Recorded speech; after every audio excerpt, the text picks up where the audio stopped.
Welcome to the online platform of VICS। Myself Damini Parihar. और आज की क्लास में हम पढ़ेंगे एक महत्वपूर्ण जनजाति के बारे में जो मध्य प्रदेश की, अगर हम जनजातियों के स्तर पर बात करें तो मध्य प्रदेश की तीसरी बड़ी जनजाति कहलाती है।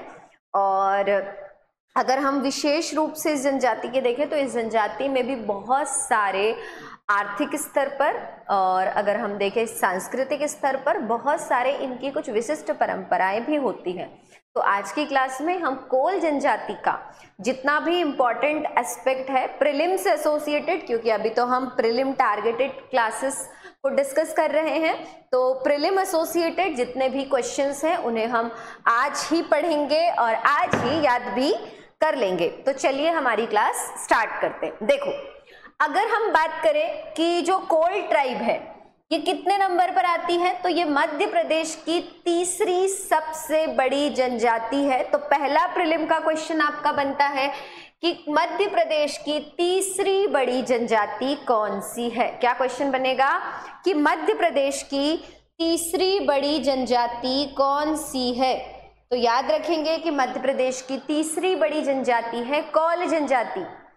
दूसरा क्वेश्चन, मध्य प्रदेश में कुल जनजाति आबादी में कोल जनजाति का प्रतिशत कितना है। What is the percent of Kol tribe in out of the entire tribal population of Madhya Pradesh. Madhya Pradesh की जो टोटल पॉपुलेशन है ट्राइबल्स की, उसमें कोल ट्राइबल ग्रुप की पॉपुलेशन है 7.62%। कितनी है? 7.62% ये इनकी क्या है, आबादी है। अब देखो, अगर आपसे पूछा जाए कि मध्य प्रदेश की किस जनजाति को क्या बोला जाए, कि मध्य प्रदेश की किस जनजाति को क्या बोला जाता है का उल्लेख ऋग्वेद में देखने को मिलता है। क्या क्वेश्चन, कि किस जनजाति का उल्लेख ऋग्वेद में देखने को मिलता है। Which tribal group is mentioned in the Rigveda. तो याद रखेंगे कि जो कोल है ना, ये कोल्स हो गया हिंदी में, जो कोल जनजाति है इनका उल्लेख हमें ऋग्वेद में देखने को मिलता है। एक क्वेश्चन तो ये हो गया। एक और क्वेश्चन आपसे पूछा जा सकता है कि कोल जनजाति को ऋग्वेद में किस नाम से की संज्ञा मिली है, या Kol tribal group is named in Rigveda as. Rigveda में कोल जनजाति को क्या नाम दिया गया है। तो याद रखेंगे कि कोल जनजाति को, किसको, कोल जनजाति को ऋग्वेद में जो नाम दिया गया है वो है कोलहठी। क्या नाम है? कोलहठी नाम दिया गया है। 3 क्वेश्चन हमने कोल जनजाति से डिस्कस किए। पहला, मध्य प्रदेश का तीसरा बड़ा ट्राइबल ग्रुप कोल जनजाति, इनका परसेंट कितना है out of the total tribal population, तो इनका परसेंट है 7.52%। उसके बाद 7.62%। उसके बाद अगर हम देखें कि जो कोल जनजाति है उसका मेंशन किस वैदिक साहित्य में मिलता है, तो ऋग्वेद में हमें देखने को मिलता है किसका, कोल जनजाति का उल्लेख ऋग्वेद में किया गया है। उसके बाद अगर हम देखें तो एक और क्वेश्चन बनता है कि ऋग्वेद में कोल जनजाति को किस नाम से संबोधित किया गया है। तो याद रखेंगे कि ऋग्वेद में कोल जनजाति को संबोधित किया गया है कोलहठी के नाम से। किस नाम से? कोलहठी के नाम से संबोधित किया गया है। अगर हम बात करें कि जो कोल्स हैं, है ना, कोल मध्य प्रदेश के किस जिले को अपना मूल निवास मानते हैं। तो अगर आपसे पूछा जाए कि कोल जनजाति मूलतः मध्य प्रदेश के किस जिले से संबंधित है, क्या पूछा जाए कि कोल जनजाति मध्य प्रदेश के मूलतः किस जिले से संबंधित है, Kol tribal groups is belongs to which particular district of Madhya Pradesh. तो याद रखेंगे answer will be Rewa district, Rewa जिले से संबंधित हैं। और रीवा जिले के जो फरेंद गांव है, कौन सा गांव, रीवा जिले का जो फरेंद विलेज है ना, रीवा डिस्ट्रिक्ट में, उससे जो है ये कोल जनजाति खुद को क्या मानती है, खुद को वहां का मूल निवासी मानती है। तो याद रखेंगे मध्य प्रदेश के कोल जो है ये अपना मूल निवास किसे मानते हैं? तो मध्य प्रदेश के कोल अपना मूल निवास मानते हैं रीवा के फरेंद गांव को। किसे मानते हैं? रीवा के फरेंद गांव को मानते हैं। अगर हम बात करें कि जो कोल जनजाति है ये किस ट्राइबल ग्रुप का पार्ट है, क्या पूछा जाए कि कोल जनजाति किस जनजाति समूह का भाग है? क्या पूछा जाए कि जो कोल जनजाति है ये किस जनजाति समूह का भाग है? तो आप याद रखेंगे कि जो कोल जनजाति है ये कोलेरियन या मुंडा समूह के अंतर्गत आती है। किसके अंदर आती है? It belongs to Kolarian and Munda tribal group. किसके अंदर आती है? Kolarian and Munda tribal group के अंदर हम देखते हैं किसे? कोल जनजाति को देखते हैं। अगर आपसे पूछा जाए कि किन दो महाग्रंथों में कोल जनजाति का उल्लेख मिलता है, क्या पूछा जाए कि किन दो ग्रंथों में या महाग्रंथों में, महाकाव्यों में कोल जनजाति का उल्लेख मिलता है, तो याद रखेंगे रामायण और महाभारता। यही आपसे एक और इस क्वेश्चन को घुमा के पूछा जा सकता है कि रामायण व महाभारत में किस जनजाति का उल्लेख देखने को मिलता है? क्या पूछा जाए कि रामायण व महाभारत में किस जनजाति का उल्लेख देखने को मिलता है? तो आप बताएंगे कोल जनजाति का उल्लेख रामायण व महाभारत में देखने को मिलता है। कौन सी जनजाति? कोल जनजाति का उल्लेख हमें देखने को मिलता है रामायण और महाभारत में। अगर हम बात करें कि कोल जनजाति की कितनी उप शाखाएं हैं या इनके कितने, अगर हम बात करें कितनी ब्रांचेस है कोल ट्राइबल ग्रुप की, तो याद रखेंगे कोल जनजाति की टोटल 12 उप शाखाएं हैं। कितनी शाखाएं हैं? कोल जनजाति की टोटल 12 उप शाखाएं हैं। और कोल जो शब्द है इसका अर्थ क्या होता है? ये बहुत इंपॉर्टेंट क्वेश्चन है दोस्तों। याद रखना कि कोल शब्द जो है, कोल वर्ड का मीनिंग होता क्या है? तो याद रखेंगे कोल शब्द का अर्थ होता है मानव। क्या होता है? कोल शब्द का अर्थ होता है मानव। देखो हर एक लाइन से एक आंसर बन रहा है। तो अभी तक हमने 8 क्वेश्चन डिस्कस किए हैं कोल ट्राइबल ग्रुप से जुड़े। कितने क्वेश्चन? 8 क्वेश्चन हम डिस्कस कर चुके हैं कोल ट्राइबल ग्रुप से। अब अगर हम इसी जनजाति का, कोल जनजाति का भौगोलिक वितरण देखें, हम क्या देखें? इनका भौगोलिक वितरण की बात करें तो भौगोलिक वितरण के आधार पर हम देखते हैं कि जो कोल जनजाति है ये मुख्यतः छोटा नागपुर पठार से संबंधित है। तो आप कमेंट बॉक्स में बताएंगे कि छोटा नागपुर पठार भारत के किस राज्य के अंतर्गत आता है? Chota Nagpur plateau belongs to which state of India, है ना? ये किस स्टेट के अंदर आता है आपको बताना है। बट छोटा नागपुर पठार के parallelly it is also found, the Kol tribal group is also found in Madhya Pradesh, and in Madhya Pradesh where it found? तो मध्य प्रदेश में जो कोल ट्राइबल ग्रुप है ये पाया जाता है बघेलखंड वाले रीजन में। कहाँ पाया जाता है? बघेलखंड वाले रीजन में। तो अगर आपसे कोई पूछे कि कोल जनजाति का भौगोलिक वितरण या कोल जनजाति भौगोलिक रूप से मध्य प्रदेश के, भौगोलिक रूप से मध्य प्रदेश के किस क्षेत्र से संबंध रखती हैं, तो याद रखेंगे कि जो कोल जनजाति है ये मध्य प्रदेश के कौन से क्षेत्र से? मध्य प्रदेश के बघेलखंड वाले क्षेत्र से संबंध रखती है। कहाँ से संबंध रखती है? मध्य प्रदेश के बघेलखंड वाले क्षेत्र से संबंध रखती है।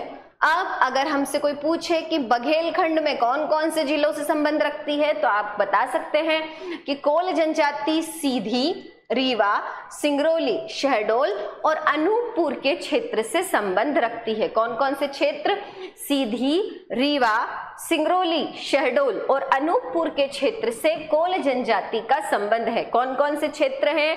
देखो, अगर हम मुख्य रूप से भारत के स्तर पर बात करें तो भारत के स्तर पर जो कोल जनजाति है ये कहां पर सबसे ज्यादा पाई जाती है? छोटा नागपुर पठार में। कहां पाई जाती है? छोटा नागपुर पठार में। मध्य प्रदेश के संदर्भ में बात करें, in respect of Madhya Pradesh, तो कोल जनजाति का जो रेसिडेंस प्लेस है, निवास स्थल है, वो मध्य प्रदेश का बघेलखंड क्षेत्र है। बघेलखंड के क्षेत्र में कौन से जिले हैं? एक और बार बोलेंगे आप मेरे साथ, सीधी, रीवा, सिंगरौली, शहडोल, अनूपपुर। कौन कौन से हैं? सीधी, रीवा, सिंगरौली, शहडोल, अनूपपुर। यहाँ पर कोल जनजाति का क्या है? भौगोलिक वितरण देखने को मिलता है। अगर हम कोल जनजाति की उप जनजाति की बात करें, मतलब अगर हम इनके सब ट्राइब्स की बात करें, तो मुख्य इनकी सब ट्राइब्स है 11। कितनी है? 11 इनकी सब ट्राइब्स हैं। याद रखेंगे, पहली है रोहिया, रोतेला, भवटिया, रेवारिया, रोतिया, रोटेल, कटहारिया, ठकुरिया, कबीरहा, गढ़वारिया और मवासी। ये जो ट्राइबल ग्रुप्स हैं ये 11 हैं। आप याद रहेंगे, हो सकता है याद नहीं रहे तो रट लेना, जो नहीं आए वो रट लेना। रट इसलिए लेना क्योंकि यूनिट 10 एक इम्पॉर्टेंट यूनिट के रूप में देखी जा रही है एमपीपीएससी प्रीलिम में, तो कुछ भी पूछा जा सकता है ना। हम ये अभी अजम्पशन नहीं लगा सकते कि क्या पूछा जा सकता है क्या नहीं, कुछ भी पूछा जा सकता है। इसीलिए आपको ऐसा लग रहा है कि ये पॉइंट मुझे याद नहीं रहेगा तो आप उसे रट ले, क्योंकि हमारे लिए प्रीलिम क्लियर करना हमारा मेन एम है। तो उसके लिए हमें कुछ भी, अगर रट्टन पद्धति भी हमारे लिए काम आ रही है तो हम उसे भी अपना सकते हैं। Their subdivision is generally known as कुर्हीस। तो अगर आपसे कोई पूछे कि जो कोल ट्राइबल ग्रुप है या कोल जनजाति समूह है, इनका जो सब डिवीजन है, इनका उप विभाजन किस नाम से जाना जाता है, तो याद रखेंगे कि कोल जनजाति समूह का उप विभाजन कहलाता है कुर्धीस। क्या कहलाता है? कुर्धीस कहलाता है।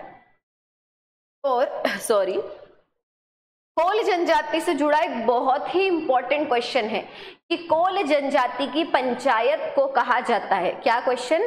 कि कोल जनजाति की पंचायत को कहा जाता है। तो याद रखेंगे कि जो कोल जनजाति है इनकी स्वयं की पंचायत होती है, और ये पंचायत क्या करती है? ये पंचायत निर्णय लेने की संस्था होती है। क्या होती है? ये जो पंचायत है बेसिकली ये निर्णय लेने की संस्था होती है। और इस पंचायत को क्या कहा जाता है? तो याद रखेंगे कि कोल जनजाति की स्वयं की पंचायत होती है और इस पंचायत को गोहिया कहा जाता है। क्या कहा जाता है? गोहिया कहा जाता है। याद रखेंगे कि कोल जनजाति के उप विभाजन को क्या कहा जाता है? कोल जनजाति के उप विभाजन को कहा जाता है कुर्धीस। क्या बोला जाता है? कुर्धीस बोला जाता है कोल जनजाति के उप विभाजन को। और कोल जनजाति की जो अपनी पंचायत होती है, इनकी पंचायत को क्या कहा जाता है? कोल जनजाति की पंचायत को कहा जाता है गोहिया। अगर हम बोले कि इस जनजाति के प्रमुख अधिकारी कौन कौन से होते हैं, तो हम ये देखते हैं कि जो कोल जनजाति है इनका जो प्रमुख अधिकारी होता है, गोहिया का जो प्रमुख अधिकारी होता है उसे कहते हैं महतो या चौधरी। क्या कहते हैं? महतो और चौधरी बोला जाता है। और ये क्वेश्चन आपसे पूछा जा सकता है कि कोल जनजाति में गांव के मुखिया को कहा जाता है। तो कोल जनजाति में जो गांव का मुखिया है, हेड ऑफ द विलेज है ना, तो गांव के मुखिया को क्या कहा जाता है? गांव के मुखिया को कहा जाता है महतो या चौधरी। क्या कहा जाता है गांव के मुखिया को? गांव के मुखिया को बोला जाता है महतो या चौधरी। अगर आपसे कोई पूछा जाए कि बरुआ जो कोल जनजाति में होते हैं वो कौन होते हैं, या कोल जनजाति के धार्मिक गुरु को कहा जाता है, या क्वेश्चन हो कि religious leader of Kol tribe is known as, क्या पूछा जाए कि कोल जनजाति में जो रिलीजियस लीडर होते हैं उन्हें क्या कहा जाता है। तो याद रखेंगे कि कोल जनजाति में जो रिलीजियस लीडर होते हैं इन्हें कहा जाता है बरुआ। क्या कहा जाता है? बरुआ कहा जाता है। नेक्स्ट है बुइहर। बुइहर जो है ये कोल जनजाति में अगेन एक इम्पॉर्टेंट, अगर हम बात करें तो इम्पॉर्टेंट अधिकारी के रूप में इन्हें देखा जाता है। ओझा जो कि क्या होते हैं? तंत्र मंत्र तंत्र का काम करते हैं। न्यूतिया और देवर ये 4-5 प्रमुख अधिकारी हैं, मतलब ये टोटल 6 प्रमुख अधिकारी हैं कोल पंचायत के। और अगर आपसे पूछा जाए कि कोल जनजाति का किस प्रकार का समूह है तो याद रखेंगे कि ये पैट्रियार्कियल सोशल ग्रुप है, ये पितृसत्तात्मक है नेचर में। कैसा है? ये पितृसत्तात्मक है। और जो कोल पंचायत के मुखिया हैं इनको चौधरी की उपाधि से सम्मानित किया जाता है। तो याद रखेंगे कि कोल जनजाति का जो पंचायत है उस पंचायत का जो मुखिया है उस मुखिया को क्या कहा जाता है? तो कोल जनजाति के मुखिया को कहा जाता है चौधरी या महतो। क्या कहा जाता है? चौधरी या महतो कहा जाता है। याद रखना है, भूलेंगे नहीं। अगर आपसे पूछा जाए कि कोल जनजाति में शादियां कितने प्रकार की होती हैं तो यहाँ पर होती हैं मंगनी, लमसेना, लमझना और राजीबाजी। कौन कौन सी? राजीबाजी, लमझना, लमसेना और मंगनी। ठीक है, अब इनकी डिटेल में अभी हमें नहीं जानना है, सिर्फ नाम याद रखना है क्योंकि प्रीलिम ओरिएंटेड पढ़ रहे हैं। देवता की बात करें तो दूल्हा देव, ठाकुर देव, सूर्य देव, इंद्रदेव, चंद्रदेव, शबरी माता, बैरम देव। और शबरी माता जो है ये कोल जनजाति में एक महत्वपूर्ण रूप से पूजी जाने वाली माता है। याद रखेंगे कि कोल जनजाति के लोग जो है इस शबरी माता को बहुत ज्यादा महत्व देते हैं। अगर हम बात करें कि कौन कौन से जो त्योहार है या फेस्टिवल है which are celebrated by the Kol tribal group, तो जो हिंदू के जितने भी त्योहार हैं जैसे कि हरियाली अमावस्या, नाग पंचमी, जन्माष्टमी, मकर संक्रांति, तीज, नवदुर्गा, दिवाली, शिवरात्रि, होली, जितने भी हिंदुओं के जो त्योहार होते हैं वो सभी त्योहार कोल जनजाति के लोगों के द्वारा भी मनाए जाते हैं। अब देखो यहाँ और यहाँ से आपको क्वेश्चन याद नहीं रखना है, ये वाला आपको कोई जरूरत नहीं याद रखने की, ये भी आपको ज्यादा याद रखने की जरूरत नहीं है, सिर्फ शबरी माता आप याद रख लेंगे क्योंकि प्रीलिम में यहाँ से दूसरे और क्वेश्चन बनते दिखाई नहीं पड़ते। अब अगर इंपॉर्टेंट बात करें तो ये जो चारों डांस फॉर्म है ना, चारों डांस फॉर्म कोल जनजाति के लिए बहुत इंपॉर्टेंट है और एग्जाम पॉइंट ऑफ व्यू से भी बहुत इंपॉर्टेंट है कि कोल दहका किस जनजाति समूह का नृत्य है ना। Kol Dahka is a dance form of which tribal group. तो याद रखेंगे कि कोल दहका जो है ये डांस फॉर्म है किसका? कोल जनजाति का ये डांस है या नृत्य है। उसके बाद नर्दी, नर्दी भी कोल जनजाति का एक महत्वपूर्ण डांस है। दोतालिया, दोतालिया भी क्या है? कोल जनजाति का नृत्य है। कहरा, कहरा भी कोल जनजाति का नृत्य है। क्या है? कोल जनजाति का एक महत्वपूर्ण नृत्य है कहरा भी। उसके अलावा अगर हम इनकी आर्थिक क्रियाओं की बात करें, इकोनॉमिक एक्टिविटी की बात करें, आर्थिक प्रणाली, अर्थव्यवस्था की बात करें तो हम ये देखते हैं कि जो कोल जनजाति के लोग हैं ये किस पर डिपेंड करते हैं? तो कोल जनजाति के लोग मुख्यतः खेती पर निर्भर करते हैं। किस पर निर्भर करते हैं? खेती पर निर्भर करते हैं, पर ये मजदूरी का कार्य भी करते हैं, मतलब कि ये लेबरर्स भी होते हैं, ये मजदूरी का काम भी करते हैं।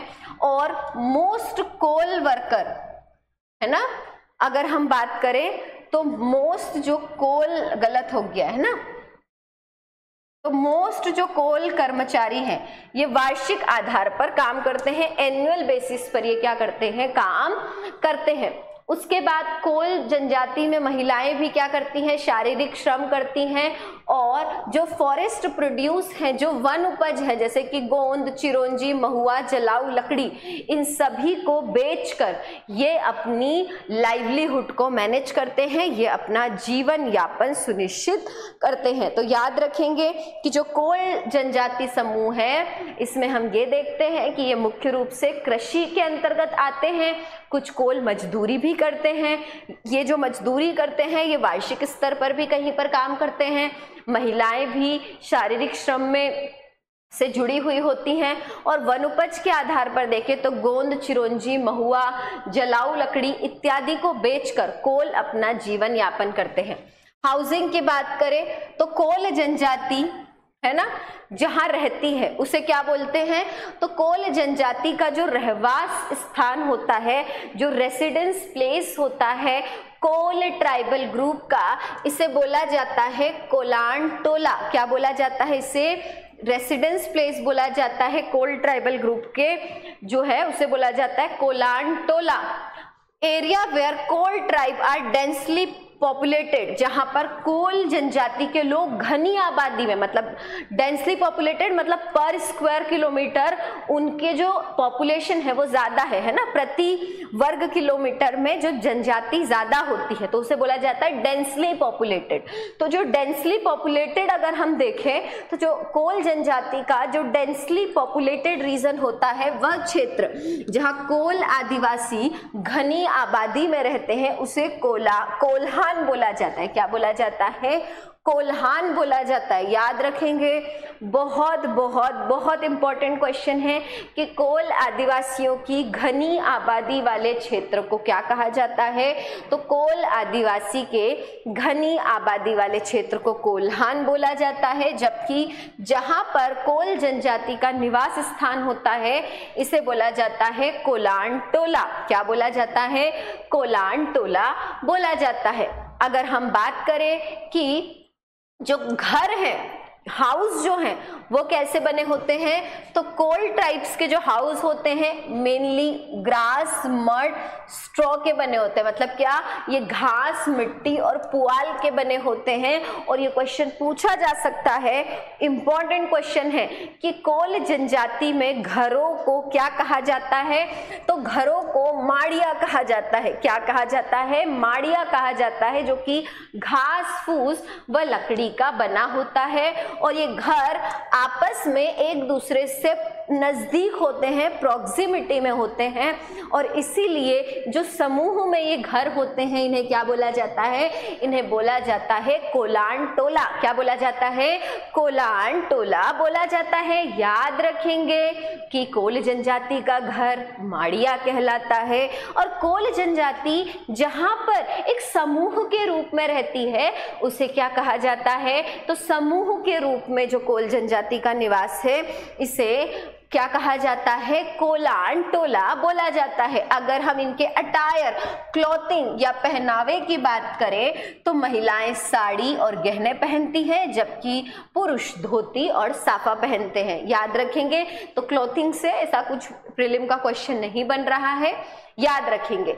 अगर हम इनकी फूड हैबिट्स की बात करें तो ये शाकाहारी भी होते हैं और मांसाहारी भी होते हैं। They are both vegetarian as well as non vegetarian. उसके बाद ये कोडाई सब्जी खाते हैं, है ना, कोडाई सब्जी खाते हैं। और अगर हम स्टेपल फूड या क्रॉप्स की बात करें या ग्रेन्स की बात करें तो जवाहर, गेहूं, कोडो, उड़द, तिल, सोयाबीन, चना, मसूर आदि का सेवन करते हैं। और यहां से जो एक इंपॉर्टेंट क्वेश्चन बनते हैं दो, कि कोल जनजाति के उत्सव को बोला जाता है, तो कोल जनजाति के उत्सव को बोला जाता है सोहारी। क्या बोला जाता है, सोहारी नाम का उत्सव कोल जनजाति के द्वारा मनाया जाता है। और मेडेन जो है इनका ये प्रमुख पेय पदार्थ है। मेडेन या मढ़ाइन जो है कोल जनजाति का प्रमुख पेय पदार्थ है। क्या है, मेडेन या मडाइन जो है ये कोल जनजाति का मुख्य रूप से पेय पदार्थ है। अगर हम बात करें कि कोल विकास एजेंसी का गठन किस वर्ष हुआ, तो याद रखेंगे कि कोल विकास एजेंसी का गठन हुआ वर्ष 2012 में। कब हुआ, याद रखेंगे कि कोल विकास एजेंसी का गठन हुआ 2012 में। बहुत important, very very very important कि कोल जनजाति में जो आपका क्या है, कोल विकास संस्थान है या कोल विकास एजेंसी है, इसका गठन कब हुआ? 2012 में। हेड ऑफ पंचायत को क्या कहा जाता है? तो कोल जनजाति में पंचायत के मुखिया को बोला जाता है मुकद्दम महतो या चौधरी। याद रखेंगे कि उनकी पंचायत को क्या बोला जाता है? बहुत इंपॉर्टेंट, कोल की पंचायत को गोहिया बोला जाता है। कोयला आधारित इनकी अर्थ इकोनॉमी होती है और जो कोयला कर्मचारी होते हैं, जो कोल वर्कर होते हैं, ये वार्षिक स्तर एनुअल बेसिस पर काम करते हैं। और जो शबरी है ना, शबरी माता, ये किस जनजाति समूह से आती हैं? जिन्हें राम जी ने, जिनके झूठे पैर राम जी ने खाए थे। तो याद रखेंगे कि जो शबरी माता है ये कोल जनजाति से संबंध रखती है। कौन सी जनजाति से संबंध रखती हैं? कोल जनजाति से संबंध रखती है। तो आज की क्लास में हमने कौन सा ट्राइबल ग्रुप कवर किया? आज की क्लास में हमने कवर किया है कोल जनजाति के बारे में। किस जनजाति के बारे में? कोल जनजाति के बारे में हमने आज चर्चा की। हमारी नेक्स्ट क्लास में हम कौन सी जनजाति? हमारी नेक्स्ट कोरकू जनजाति के बारे में विस्तृत रूप से चर्चा करेंगे। आप जितने भी क्वेश्चन हमने आज डिस्कस किए, आप उन क्वेश्चंस को अच्छे से नोट डाउन कर ले और उसका आंसर उसके जस्ट सामने लिख ले, क्योंकि आज हमने कोल ट्राइब से ही कम से कम 30 to 35 क्वेश्चन डिस्कस किए हैं। कितने क्वेश्चन? 30 to 35 क्वेश्चंस को हमने डिस्कस किया है। So that's all for today's class. Thank you very much.